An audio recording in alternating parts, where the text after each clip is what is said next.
Hello, friends. This is Dave Hurwitz, executive editor at ClassicsToday.com, here with Winterreise Wednesdays. And today we have one of the very worst. Oh my gosh, is this awful. It's this one on Alpha featuring Jörg Mammel, tenor, and, oh dear, Arthur Schoonderwoerd, fortepiano. It's on authentic instruments. Oh, yay, hooray. Oh, good Lord. Now, as you know, Arthur Schoonderwoerd is one of the very worst period instrument people in existence. I have this thing here. I save it with me always. I keep this close. Remember these? His horrible Beethoven piano concertos? The worst ever with his little group Cristoforte? Cristofori, three people in a bathroom playing Beethoven piano concertos? Just horrid. Absolutely horrid. No historical bona fides whatsoever. I mean, it's just ridiculous. And so's this, actually. The timings and tempi are sort of kind of normal. It's just that the forte piano playing is awful. First of all, he uses this crappy instrument. What is it? We have to talk about the singing too, by the way. They are songs, but we'll get to that. A pianoforte Johann Fritz, circa 1810. Well, as we all know, Schubert wrote Die Winterreise at the end of his life in the late 1820s. And so by the 1820s, those 1810 forte pianos, they were totally out of style. Nobody with his right mind played an 1810 forte piano in 1820.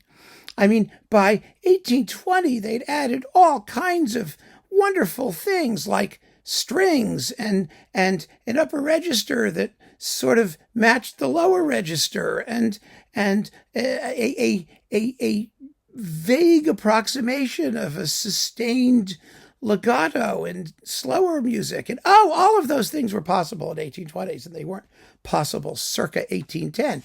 But no, Mr. Schoonderwoerd doesn't care.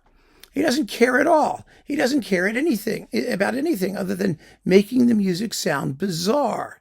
I mean, just listen to what he does in Leiermann. It's crazy. First of all, he ignores the grace notes in the opening, drones. So they don't really sound like drones at all. And then the upper register of this instrument, as I've intimated, is so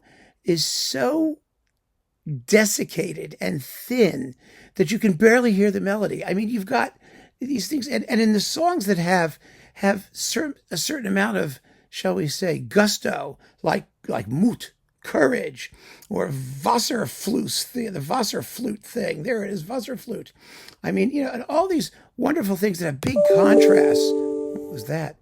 Big contrast between loud and soft and fast and slow and all that. You don't get those because the instrument is just wrong. It just sounds wrong for the music. It's fighting against the music.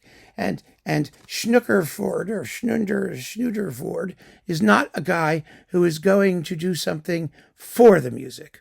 He's only interested, as I said, in his own grotesquerie. Now, Jörg Mammel, he's a tenor. So you've got the original tenor voice, and he sings all right. I mean, he sings well. He's decent. I mean, I don't have any major complaints against him, except for the fact that the relationship between the voice and the accompaniment is messed up.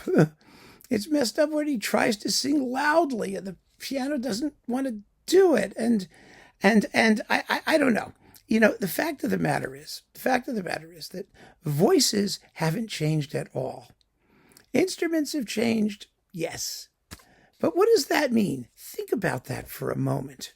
When you think about that for a moment, the performance of Die Winterreise ought to be about the voice, about the singer, about the singer's expression, not about the accompaniment. The accompaniment, however fascinating and brilliant it may be, or important, has to do what it does in support of what the singer is doing.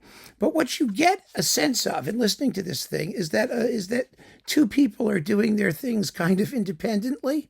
I mean, yes, they're rhythmically at the same time, but it's a very, very unpleasant experience that doesn't allow you to enjoy the unity of text and music that Schubert surely intended. Anyway, things like this just strike me as ridiculous. They really do.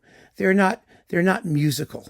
They are some sort of experimental something. And you could do things like that. You can always paint a mustache on the Mona Lisa.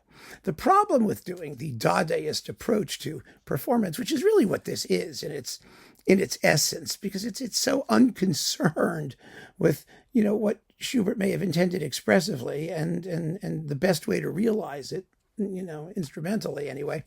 The problem with painting the mustaches on the Mona Lisas is that once it's done, you can't do it again because it's passé. And actually, that's kind of interesting because I think we should call some of these performances not historically informed, but simply passé. And there's a reason they're passé, because they just sound tired and old and cold and dreary and, life is too short. Keep on listening, friends. Thanks for joining me. Take care.